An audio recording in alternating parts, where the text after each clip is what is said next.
Hello, everybody. I'm Norma Levy, president of New Plaza Cinema. We're a nonprofit organization. Today, we'll be discussing a splendid 1951 film, A Christmas Carol, directed by Brian Hearst and starring Alastair Sims. And now, I'd like to introduce our curator and host, Gary Palmucci. Gary? Thank you, Norma.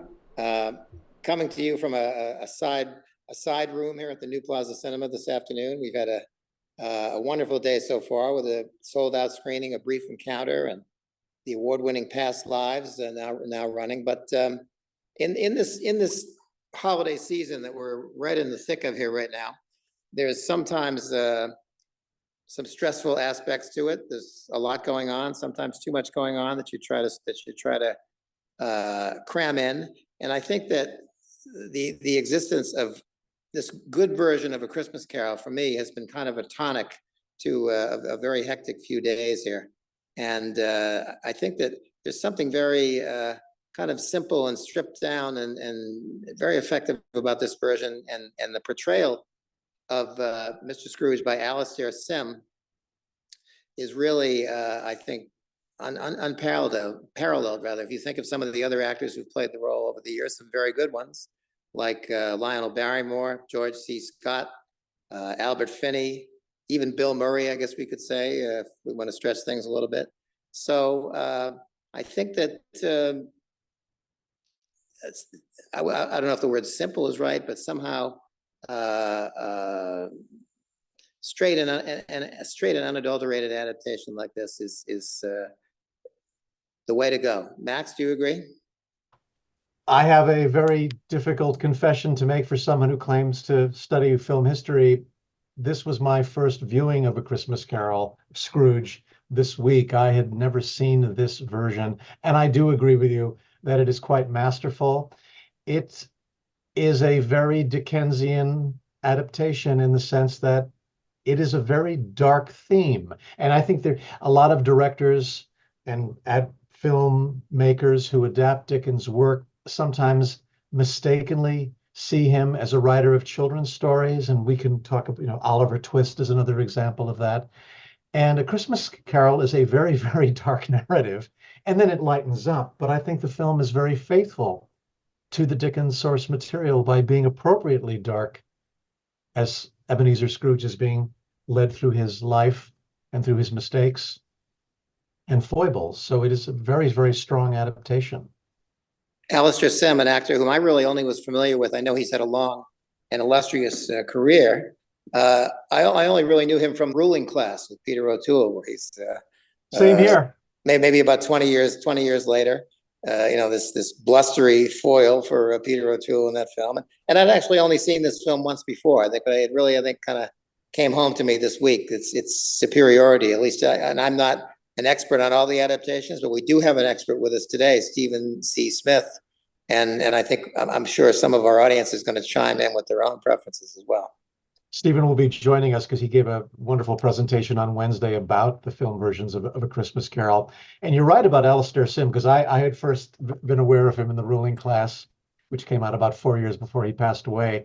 And he had been very active in films as a character actor in England. But this side of the Atlantic, the most exposure he would have had would have been a year before A Christmas Carol in Hitchcock's Stage Fright, where he has a role in that picture. But other than before that time, these were smaller pictures for the British market. And that's one of the few Hitchcocks I've only seen once. Now I have to go back and take another look at him in that. Made as Hitchcock was just about to emerge from something of a slump, although it has many upbeat or positive qualities. Four clunkers in a row there, right? Yes, and Stage Fright. Commercially, anyway. Yes, and it was interesting because it was famous for having a deceptive flashback. So any Hitchcock film is always worthwhile, and that came out right before this version, Scrooge / A Christmas Carol, was made. If you like, I can run the original trailer. This would have been the trailer that would have been shown in the United Kingdom when the film was completed and released in 1951. Okay. Let's take a peek.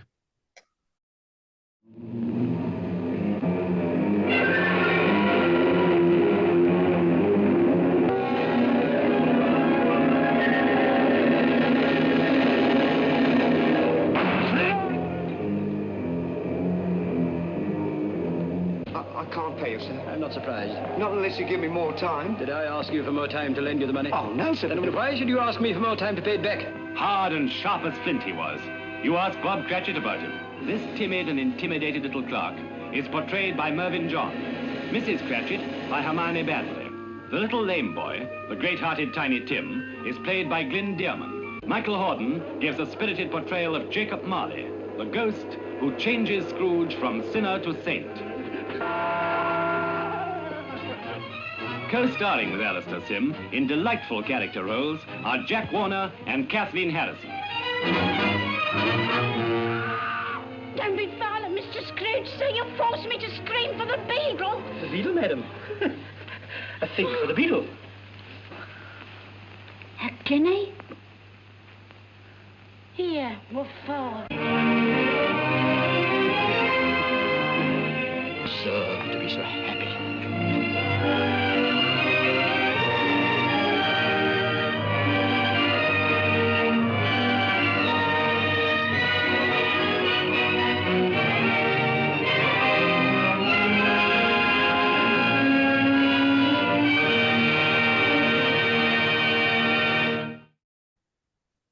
The director, Brian Desmond Hurst, not exactly a household name, but he did have 29 films to his credit.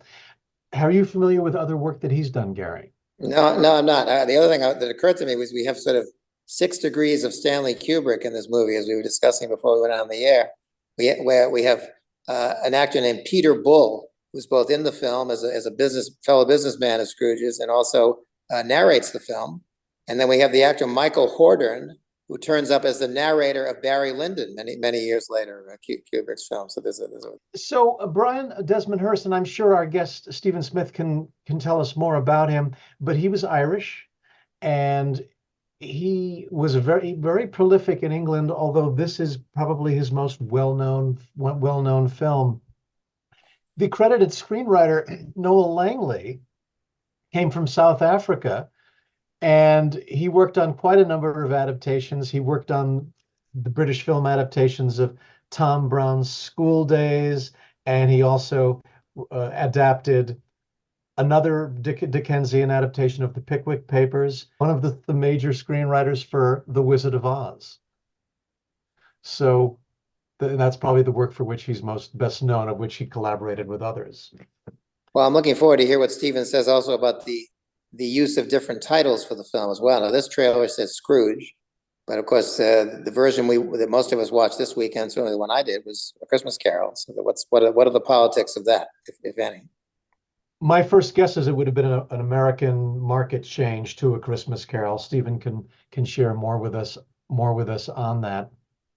The only other Scrooges that I had been familiar with was, of course, the Ronald Neame version, the musical version from around 1970 with Albert Finney. That's not quite in the class of this one, but it's in watching this version of Scrooge this week, and I don't mean to get all heavy here during the holidays, but it's still a very sobering story, because you read about all these stories of people losing their jobs around the holidays because companies are trying to clean up their fourth quarter revenues, and it's such a common occurrence, and it happens every year, and we know people who were affected during the holidays. That when you see Scrooge's mistreatment of his employees at his Marley and Company offices, it hits home. It's not quaint, it's not dated in that sense, but it definitely resonates, I think, no matter what era you're seeing this film. Well, there's something about, and I could feel it this week, as I imagine we all could, when you're walking around a city the size of New York and many other cities like it, there's something, despite all the good cheer, there's some, at least maybe it's just me, undercurrent of melancholy that you feel also on a week like this, because you know that not everybody out there around you is in great shape, and all the good cheer and celebration and consumerism tries to belie that, but we're not all convinced. And it's true. And when Scrooge goes through his change towards the end, people are assuming he's gone mad, and it is a wish fulfillment. It's a fantasy. Wouldn't it be nice if an employer who had been so mean to his employees for so many years suddenly had a change of heart and got a conscience and was as generous as we see Alistair Stim's character in that final reel. It's so definitely it's a wish fulfillment aspect that makes the Charles Dickens story just timeless in that sense. You know, Well, maybe this would be a good time for us to bring Stephen Smith into the discussion here, because we need some levity here. He's gonna have some answers to questions that we've left hanging in the air. Absolutely. And I want to just give a quick intro for Stephen Smith.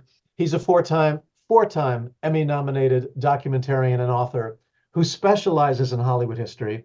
He's the author of 2 biographies, Music by Max Steiner, The Epic Life of Hollywood's Most Influential Composer from Oxford University Press, and A Heart at Fire's Center, The Life and Music of Bernard Herrmann from University of California.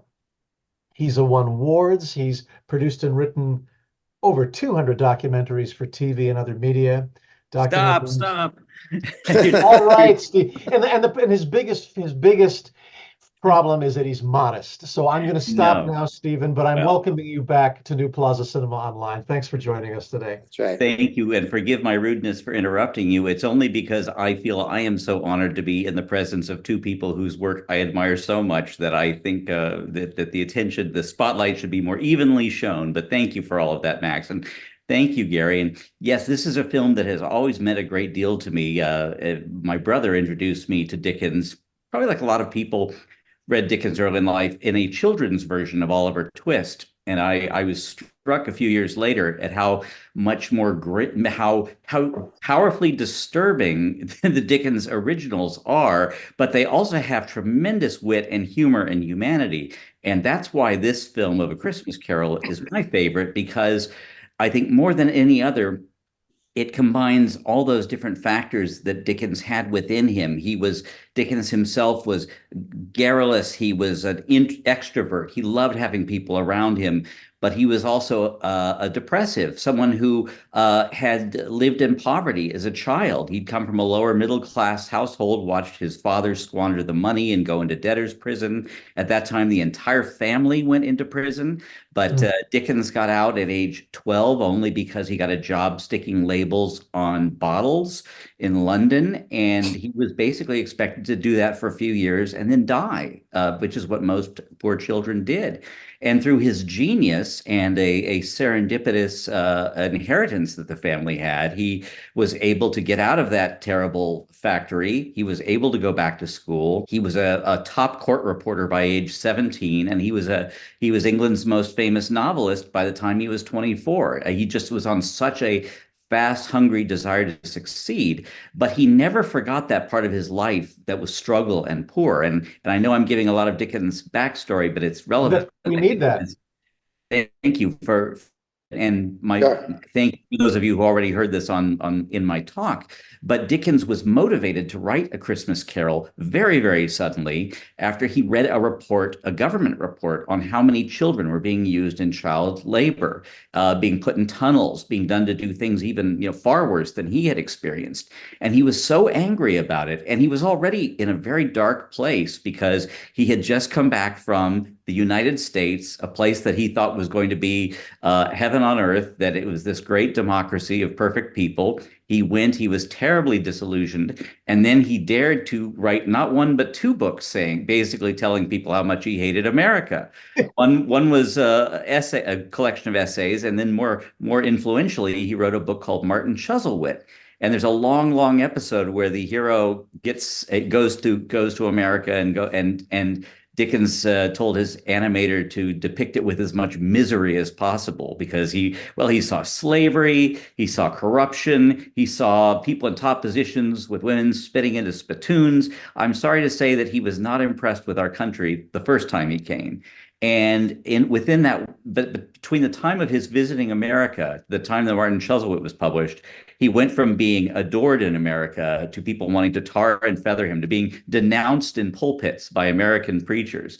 So he was in a very dark place in 1843. Then he read this report about child labor. How do we get A Christmas Carol out of that? Well, because the magic, I don't say the magic of Dickens, that sounds like such a cliche. The glory of Dickens is that balancing that darkness, that cynicism, that pain was a tremendous appetite for life and a joy for life. And Christmas was not really a thing in Britain anymore. And he loved Christmas. He loved the old celebrations of the past. And remarkably, between mid-October and December 19th, he wrote the entire book of A Christmas Carol, had it published, paid for the publishing himself because he wanted the book to be perfect. It had gold gilt letters on it and everything. And I mean, I say this to every writer out there, imagine that you can have an idea, execute this entire book in 2 months and get it published. It shows that it can be done.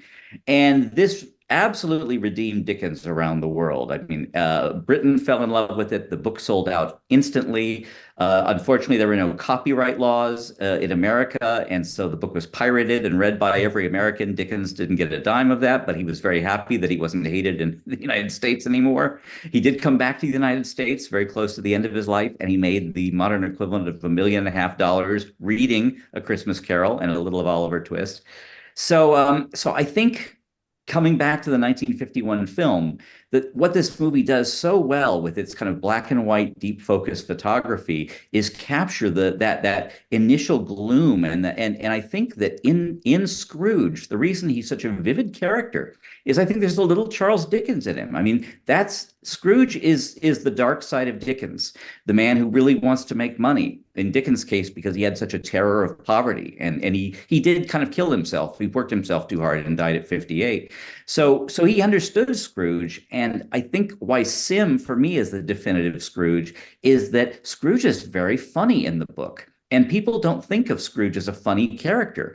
But those early scenes he has with his nephew, with the two men, the philanthropist seeking money, he is bitterly, bitterly funny. And Alistair Sim, up to that time, was known in Britain, in film at least, as primarily a comic actor, or in dramatic roles, adding a bit of whimsy to a drama. Sim was born in Scotland. He had a very long stage career. He did Shakespeare. He did everything. And then in middle age, he became a very popular actor in Britain. And thanks to, later roles, became popular in America as well.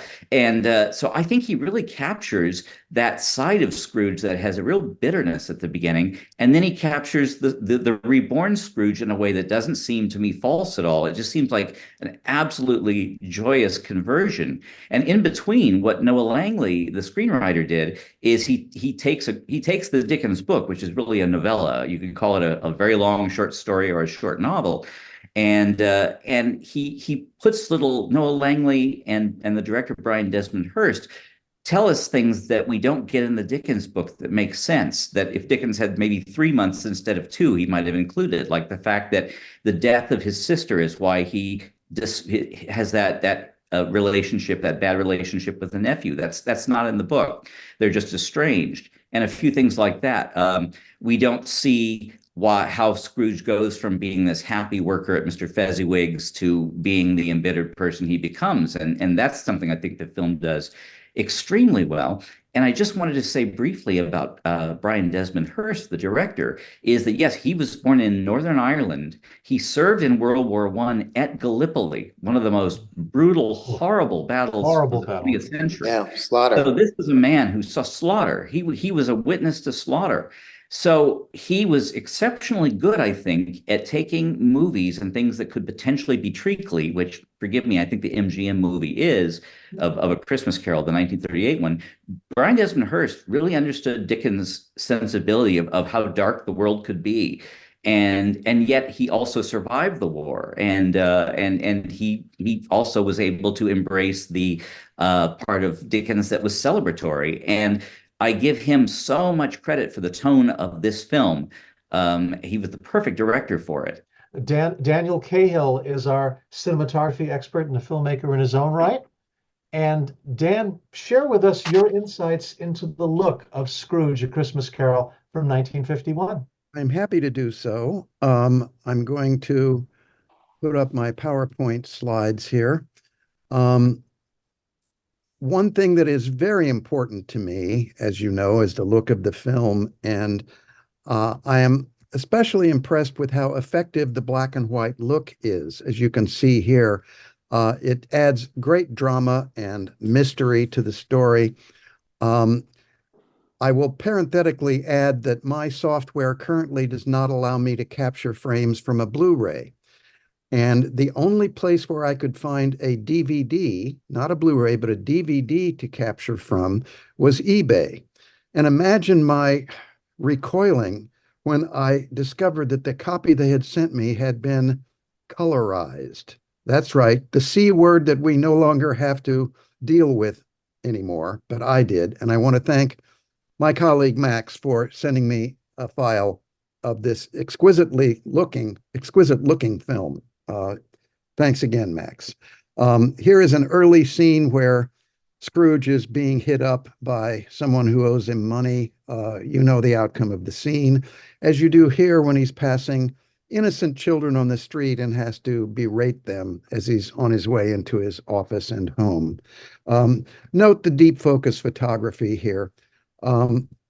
Here is Tiny Tim, and windows are used a lot in this film in order to um, give depth to the frame. It's a very deep looking film. There is frequent background action.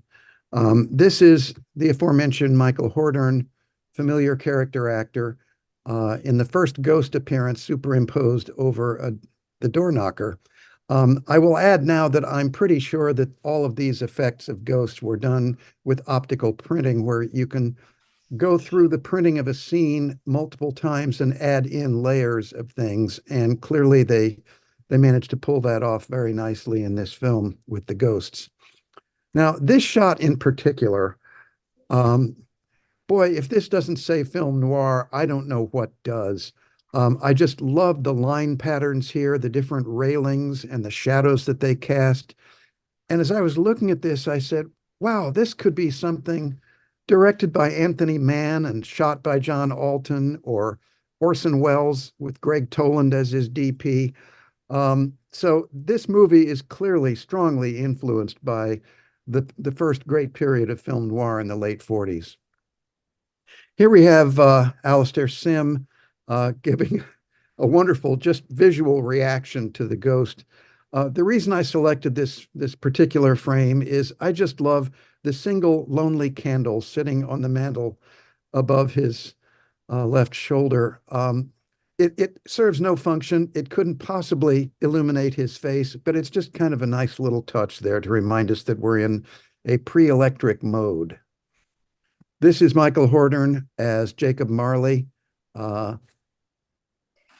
This is one of the shots that I don't think works very well. The idea is to show in the center of the frame a mother and child, and they are surrounded by ghosts dancing around them. It's very hard to parse, both in a still frame and in the fluid shot. This is a much better use of a ghost.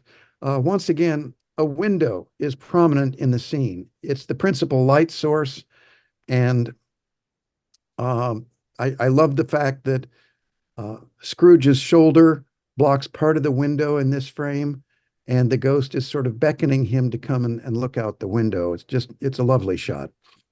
This is also a lovely shot. The movie is full of them. My guess is that the top half of this is a matte painting, and the live action part at the bottom, I don't know where it was shot. It could have been a studio shot with horses. More likely it was an exterior, but it's hard to know these things in the aftermath.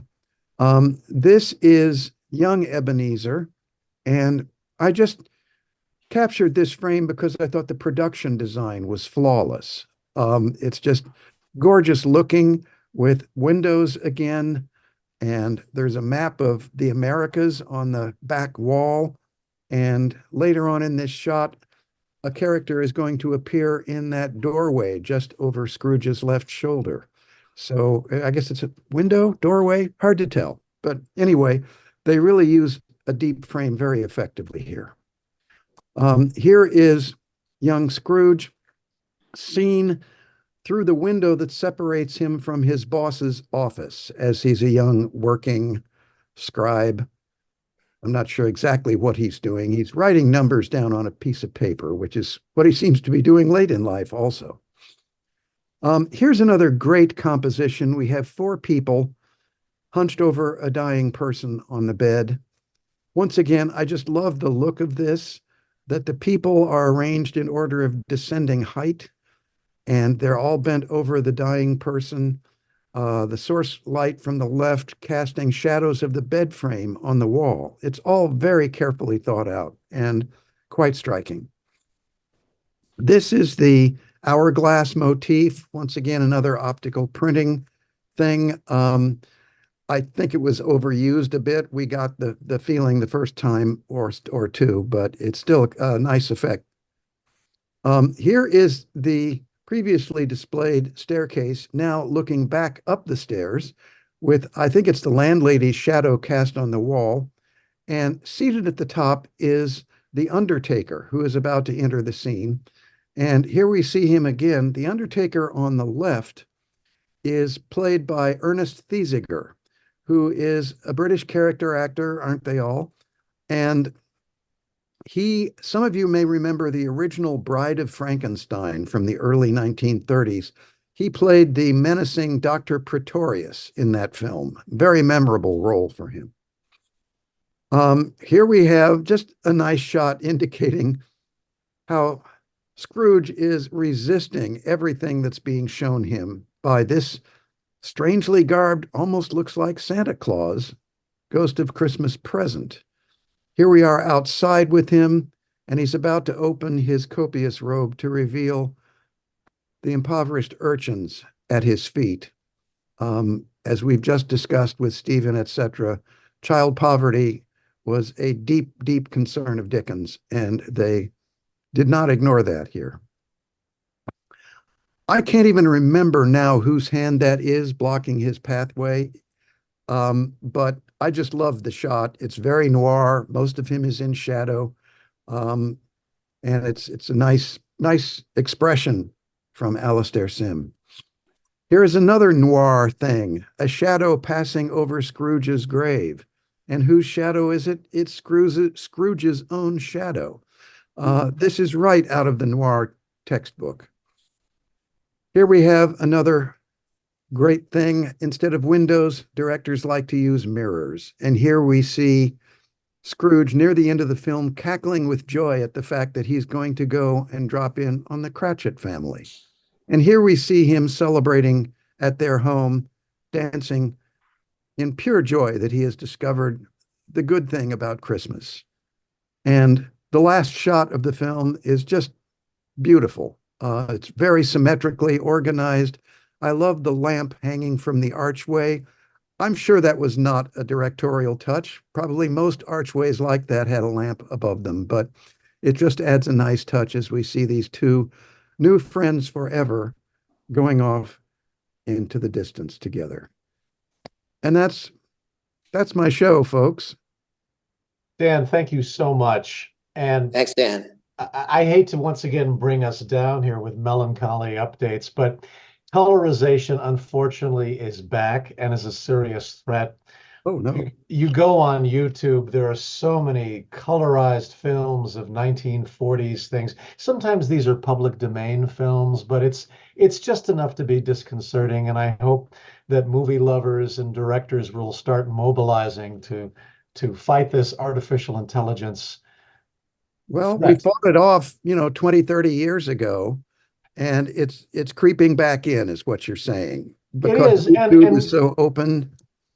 And also, after hearing your breakdown of the look of Scrooge and the great care that went into lighting everything and achieving certain monochromatic lighting effects, it's so insulting to the original cinematographer and director.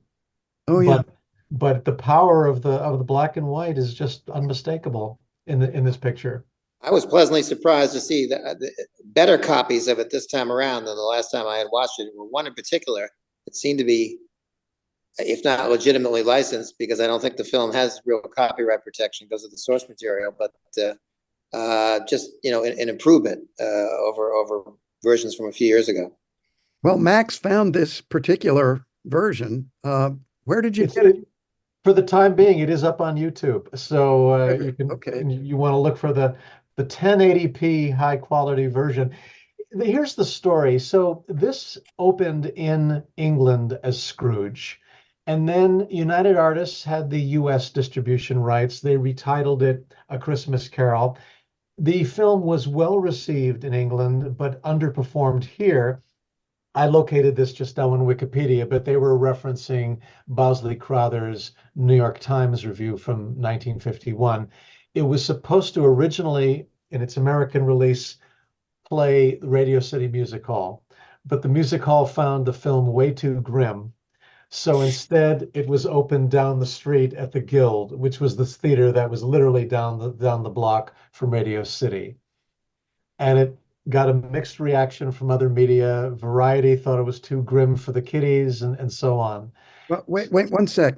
Yeah. We always love to trash Bosley Crowther here. Did he give it a negative review overall? No, he actually didn't give it a negative review. He was just giving the update on what had happened, that it Okay. was supposed to open Radio City. No, apparently he liked this one, and I know we tend to pick on Bosley, but he often was progressive minded in his coverage of social themed pictures, and he had some positive attributes. But this was he liked this picture, but he was just giving the report on the marketing challenges it was facing in New York City. Gotcha. Once we open the floor up to questions, and I meant to mention this at the beginning of the presentation this afternoon, those of you who are tuned in, when we do open up the floor to questions or thoughts, we'd love to hear your thoughts on when you first saw the film, or how this film affected you, or were there other versions of Christmas Carol that you recall. I was about to say to Stephen before he had to leave was I was surprised at how few versions were made of the Dickens story from when it was written to when it was filmed, because he was referencing the MGM version from the 30s. I would have thought there would have been many versions from the silent years, other British silent, and there was very, very few of them, and I was surprised. You have to be joking. In Stephen's lecture, he said that if you add up all of the radio, TV, and film versions, there's over 250 of them. And I'm wondering, and I'd love to hear more about this, if there was an acceleration in Christmas Carol films after this version came out, because there doesn't appear to be a long list of theatrical features between the MGM version and this one, and I'd love to hear more on that. But yes, there were just about absolutely every actor seems to have played him, including Henry Winkler of all people did a Scrooge at some point. So well, there were so many television versions of Scrooge, and Sean Moore of New Plaza and I, we were laughing the other day because both of us grew up with Magoo's Christmas Carol, the animated version from the 60s. Which actually, I think Columbia Pictures dragged out for some theatrical bookings for kiddie matinees. So there were these other versions that it seemed to have gotten more popular after this one did come out. But and another thing I'm curious to hear from Stephen about, or from either of you gentlemen, or from any of our listeners, Dickens, under excellent conditions, adapts beautifully to the screen. This is an example of a very well adapted Dickens story. David Lean, who we talked about earlier today with Brief Encounter, did 2 extraordinary Dickensian adaptations.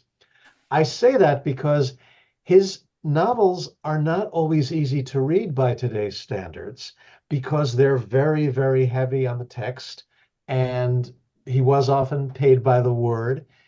Yet they adapt themselves beautifully. And I don't know if either of you gents have any theories about that. Have either of you guys seen the adaptation of Little Dorrit from the late 80s? That was a well-regarded 2-part, 2-3-hour part, very unusual theatrical release, but won a Best Picture award, I think, from at least one critics group. And there was also it started out in the West End, but it came to Broadway. There was the multi-evening performance of Nicholas Nickleby on stage, which I Right. saw in Los Angeles. That was beautifully done. There was a multi-part Bleak House, which would have to be many multi-parts. I mean, I actually got through the entire 800 pages of it in my young adulthood. Good book, but it was Yeah, a choice. I think it was 1,000 in the version I read. Could be. I don't know. Yes. But it's similar. It reminds me of some of the case of Henry James, who is also not an easy read because of the excessive. There's so much on the page, yet the novels often translate outstandingly to the screen. And in Dickens' case, of course, he was so brilliant at coming up with such vivid characterizations and characters that an actor couldn't help but just excel being cast as any Dickens character. And Sim is a brilliant example of that. By the way, I just want to cite, you guys referenced Mr. Sim in Hitchcock's Stage Fright, and he gave the best line delivery I can imagine of one word. He plays Jane Wyman's father, and later in the story, someone questions him, "What kind of father are you?" His answer is unique, delivered only as Alastair Sim could do that. And it's just a brilliant word that I will never forget. Yeah, he was really, really a cinematic treasure. And Dan, have you seen other films by Brian Desmond Hurst? Oh gosh, I looked at his filmography. He did a really good African adventure story around the Mau Mau Rebellion called Simba, which had Dirk Bogarde in it, one of my favorite actors. And I remember liking it a lot when I saw it probably 10, 15 years ago. It's remarkable how many apparently really good films he directed that are not really very available on this side of the pond. That's just disturbing. But for those of us with international DVD players, we can order some discs out of Great Britain and appreciate his work, but you have to work at it. And also, he did a version of Playboy of the Western World in 1962, which once again not readily available here. So there's so many directors that do deserve to be recognized. It sounds like we do have people that have some things that they'd like to share with us. Before we do open it up to other questions, and I know that we're going to eventually hear back from Stephen. Dan, I know you wanted to share some information about an upcoming talkback. This is our last one in 2023, but what's coming up next? Okay. Our next program will be near the end of January, January 28th, a Sunday, and we are tackling the new year with an acknowledged masterpiece, Hitchcock's Vertigo. And once again, we are trying to invite our audience to join in on their own personal history with Vertigo. And I am in the business of recruiting a couple of younger people who saw the film recently as undergraduates.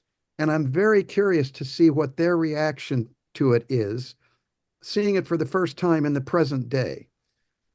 We can talk more about that in a month, but Max, I think you have something you can share with us. Yes, it gives me a giggle. We're going to take a look at the original trailer to Vertigo, released by a terrified Paramount Pictures that had tried and failed to convince Hitchcock to change the title. And they came up with a whole list of options for him, and he absolutely refused. So you can see how Paramount is trying to market this film with a word that I guess many moviegoers, as you had mentioned, Dan, simply were not familiar with. This is the original trailer to Vertigo. When in doubt, consult the dictionary.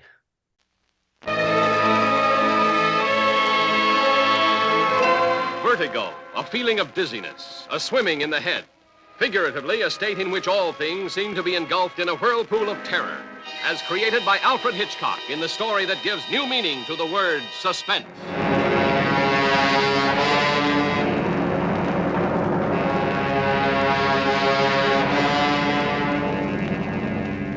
I don't want to die. There's someone inside me, and she says I must die. Scotty, don't let me go. a beautiful girl haunted by the desperate, unexplainable urge to destroy herself. A man possessed by the paralyzing vertigo that made him afraid of high places. Easy now. I know. Well, this is a cinch. Here, I look up. I look down. I look up. I look... What was the strange attraction that brought these two together in spite of the dark forces that tore them apart? The specter from the past that drew her to the ancient headstone in the mission graveyard. The compulsion that drove her relentlessly to the point of no return. The story of a love so powerful it broke down all barriers between past and present, between life and death, between the golden girl in the dark tower and the tawdry redhead that he tried to remake in her image. If I let you change me, will that do it? If I do what you tell me, will you love me? Yes. All right, then I'll do it. Because I don't care anymore about me.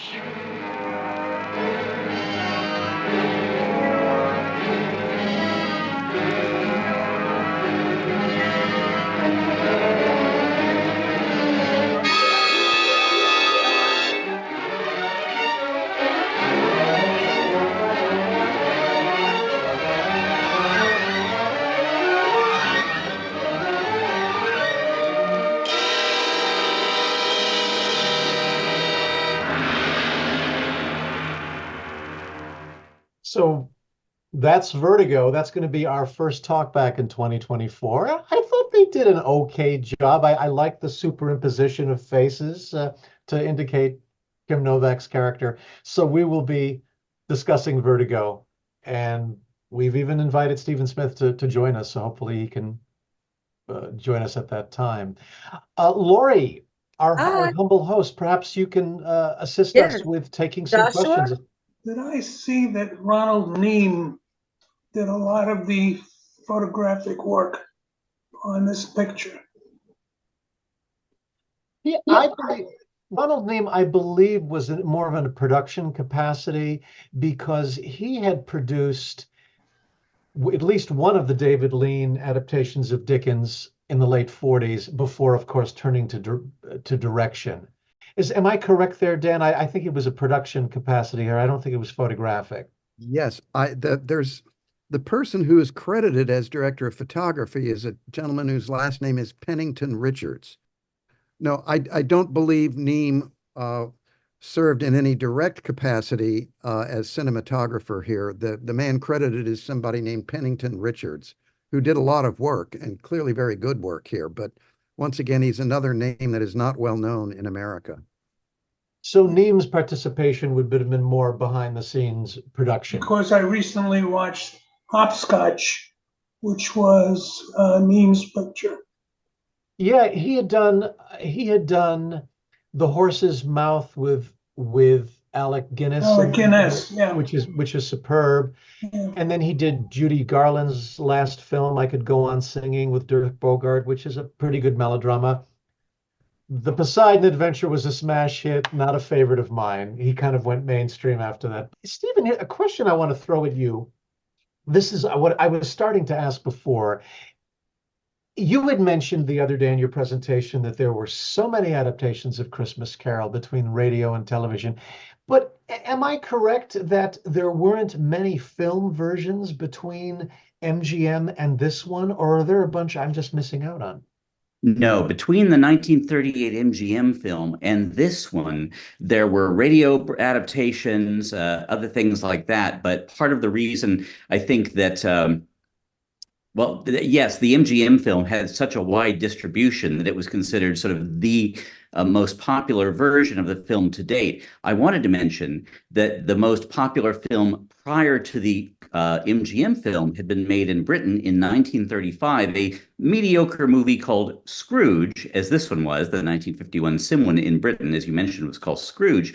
And the 1935 film is most noteworthy for starring Sir Seymour Hicks, who I'll just tell you, he was born in 1871, Oh, one wow. year after Charles Dickens died. So he had been playing this character for a long time, and it was one of those instances of a well-known British stage actor putting his performance on film. As we know, yes, Britain had Alfred Hitchcock and Michael Powell, but they've made a lot of mediocre movies, and that Scrooge was one of them. So I think that by 1950, 51, certainly the makers of this film felt it was time for a better adaptation, a more flavorful one, and I think bears very much the stamp of film noir, of Citizen Kane, as we talked about earlier, that darkness.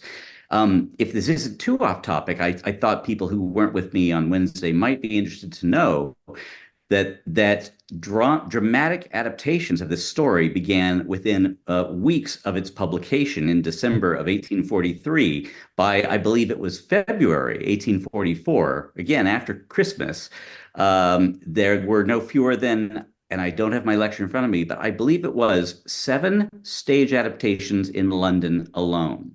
Dickens didn't get money from any of them.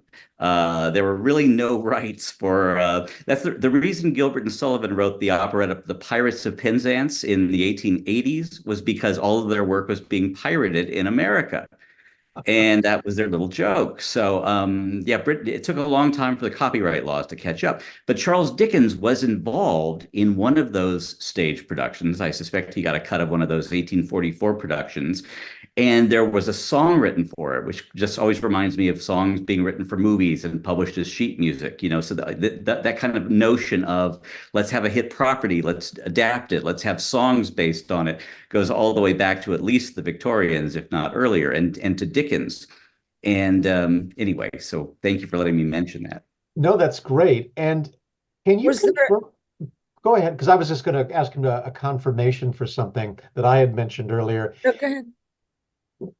That the film was successful in the UK, but not so successful here. Is that correct? That is correct. And I wanted to mention earlier, and forgive me if I did this, and I've forgotten. Initially, in Britain, there was a little hue and cry about the fact that Alistair Sim would be playing Scrooge because it was thought of as a dramatic role, and Sim was perceived as a comic actor. Well, of course, he could do both. He'd been in productions of Othello. I played all the Shakespeare tragedies and things on stage. He was a very gifted actor. And as soon as audiences in Britain saw his performance, it was hailed as the greatest Scrooge ever. And the film was beloved and extremely successful. In America, it was seen as too dark. Theater exhibitors wanted something more cheerful for the holidays. And the very fact that it stays so true to the spirit of Dickens and makes you earn that feeling of joy at the end was too much. I mean, it is that post-war era of prosperity. There's also in 1949, the Soviets getting, not to get too big on this, but the nuclear peril, the world peril of nuclear weapons started in 49. So it was a time where people were both prosperous and eager to put the war behind them. They were frightened about another war, and theater exhibitors in America saw this movie and said, please give us, just run the 1938 one again. Give us something cheerful and pleasant for the holidays. However, it seems to have fallen into public domain at one point because I'm sure many people out there have seen countless versions of this on video, hawked on video, and that tells me that it fell into public domain. And by the 1970s, I would say it was the most popular film version in America as well, thanks to its many showings on television.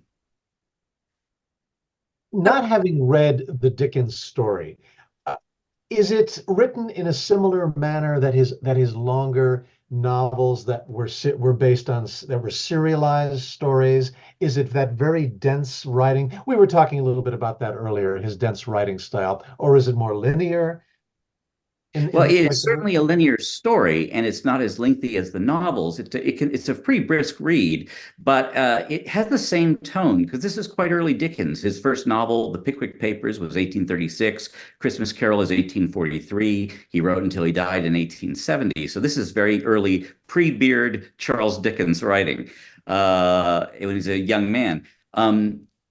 His style from Oliver Twist on is very consistent, and that is it starts off with a lot of humor and a lot of a wry quality. But as early as Oliver Twist, he starts telling you in the first novels, he starts commodifying what a human life is in that time. And he does it with a lot of jokes, but it's that kind of gallows humor of a Jonathan Swift or someone, and they're making you feel angry, partly because they're making you kind of smile, and you get the sense that the narrator in Dickens is telling you things that happen using humor only because without the humor, it would be unbearable. And that's the way I would describe it. I would also say that if Dashiell Hammett's Maltese Falcon was the screenplay in waiting. They just took out all the he said, she says. That's also true of Dickens' A Christmas Carol. One of the joys of reading it is you'll find how familiar so much of it is. The dialogue is what we all know from the many adaptations. And it isn't as heavy as the heaviest Dickens is, and I would say the later Dickens, like the last novels in particular, as his life kind of got darker. But it's a wonderful read. It's not a long one. There are terrific audiobooks of it, and I highly recommend people get an audiobook of it, and you'll listen to it in 2 or 3 hours. It's a terrific piece.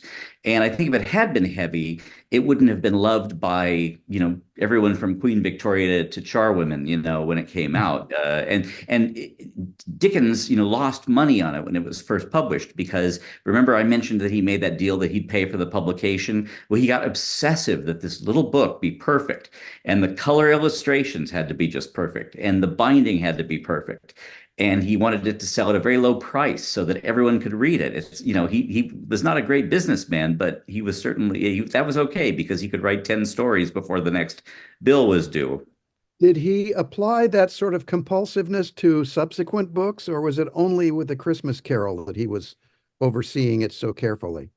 It was mostly on A Christmas Carol, and I think that it was because this was kind of a fever experience for him. I mean, it was written so quickly that one of the key details in the story almost didn't make it into print. The printers were giving him pages to just basically approve so they could hopefully get the book out in time.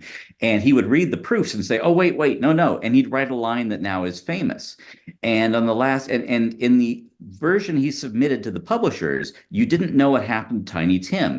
We have the Ghost of Christmas Present saying, when Scrooge says, will he live or die? And then the Ghost of Christmas Present brings his words back against him. Well, Dickens sort of left that hanging. And then as he was getting it back from the publishers, almost like the first time he had a chance to read it with any detachment, he quickly wrote in hand, and for Tiny Tim, who did not die, he was a second father. And, that was almost not in the book.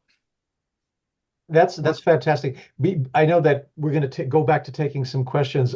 One thing I want to point out, Dan, in your presentation, there was that great screen capture of Scrooge looking up at a raised hand. That was the hand of the Ghost of Christmas Yet to Come, to my knowledge. I just wanted to. It is. Yes. So, Lori, please continue with any questions.